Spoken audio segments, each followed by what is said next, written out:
Sehingga hari ini UMNO masih tetap memperjuangkan dan mempertahankan.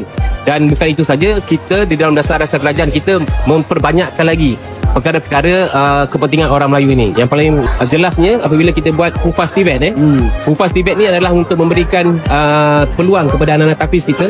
Sekiranya habis belajar, kita akan nobatkan mereka kalau 30 juzuk tu bertaraf diploma, bertaraf degree, dan mereka ini boleh mengikuti program-program Tibet, dan mereka ini boleh bekerja seperti orang biasa dan mendapat manfaat untuk membela ataupun menyara hidup mereka dengan seperti orang biasa dengan dadanya dalam Al-Quran. Dan inilah perkara yang asas yang paling besar yang kita buat selain daripada kita ada Kongres Ekonomi Bumi segala-galanya. So kalau bersatu cakap perjuangannya sama, bagi pandangan saya ianya amat berbeza. Kami memperjuangkan, mempertahankan daripada dulu apa yang telah diamanahkan kepada kami untuk memegang jawatan ini. Bersatu pula sampai hari ini sebenarnya mereka tidak tahu apakah yang mereka memperjuangkan.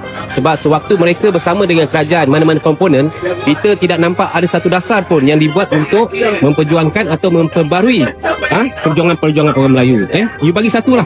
Cakap dengan Ketua Perangan dan juga Nik Malam, you bagi satu. Jadi jangan nak menidakkan UMNO ini kononnya kami ini tidak memperjuangkan orang Melayu.